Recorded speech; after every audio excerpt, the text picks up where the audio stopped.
ઈડર તાલુકા પંચાયતમાં એસબીનો સપાટો ભ્રષ્ટાચારના કાદોમાં ખડાયેલ 2 cluster coordinator લાંચ લેતા રંગેહાથ ઝડપાયા। સાબરકાંઠા જિલ્લાના ઈડર તાલુકા પંચાયત કચેરીમાં ચાલતા ભ્રષ્ટાચારનો ખેલનો એન્ટી કરપ્શન બ્યુરો એસીબીએ પર્દાફાશ કર્યો છે। ગ્રામ વિકાસ શાખાના 2 ક્લસ્ટર કોર્ડિનેટર લાંચ લેતા ઝડપાતા સમગ્ર જિલ્લામાં ખળભળાટ મચી ગયો છે। ખાસ કરી ઝડપાયેલ કર્મચારીઓ પૈકીનો એક સત્તાધારી પક્ષ સાથે સીધો જોડાયેલ હોવાનું સામે આવતા રાજકીય વર્તુળોમાં પણ ચર્ચા તેજ બની છે।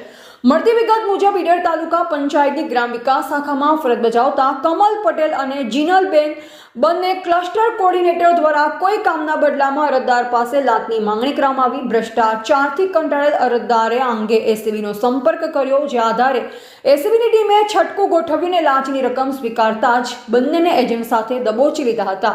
આ ટ્રેપમાં સૌથી વધુ ચર્ચાસ્પદ બાબત એ છે કે ઝડપાયેલ કર્મચારી કમલ પટેલ ભારતીય જનતા પાર્ટીમાં પણ વિવિધ હોદ્દા પર સક્રિય છે। સરકારી ફરજની સાથે રાજકીય વગ ધરાવતા કર્મચારીની ધરપકડથી એ સાબિત થયું છે કે ભ્રષ્ટાચારના મૂળિયા કેટલા ઊંડા ઉતરી ગયા છે।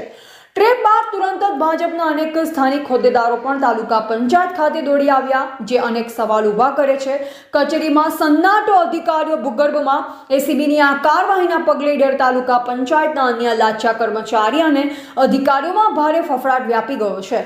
ટ્રેપના સમાચાર વાયુવેગે પ્રસરતા જ અનેક અધિકારીઓ પોતાની ઓફિસ છોડી પલાયન થઈ ગયા। હાલમાં એસીબીની ટીમ દ્વારા બંને કર્મચારીઓની સઘન પૂછતાછ કરવામાં આવી અને આ કૌભાંડના તાર અન્ય કોની સાથે જોડાયેલ છે તેની તપાસ ચાલી રહી છે। ત્યારે હવે અનેક સવાલ ઉઠ્યા છે, જેમાં ભ્રષ્ટાચારનો અડ્ડો ઈડર તાલુકા પંચાયત ફરી એકવાર વિવાદમાં। રાજકીય કનેક્શન, ભાજપના હોદ્દેદાર કમલ પટેલની ધરપકડથી પક્ષની છબી ખરડાઈ, એસીબીનો સપાટો, લાંચિયા કર્મચારીઓ સામે કડક કાર્યવાહીના સંકેત, તાલુકા પંચાયતના ભ્રષ્ટ બાબુ ભૂગર્ભમાં ઉતરી ગયા। આ ઘટનાએ સાબિત કર્યું છે કે ગરીબ જનતાના કામો માટે આવતી ગ્રાન્ટ કે યોજનાઓમાં પણ વચેટિયાઓ અને ભ્રષ્ટ કર્મચારીઓ કેવી રીતે ભાગ બટાઈ કરી રહ્યા છે।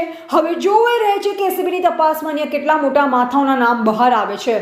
એવા રાજકમલસિંહ પરમાર, ભારતની અસ્મિતા, સાબરકાંઠા।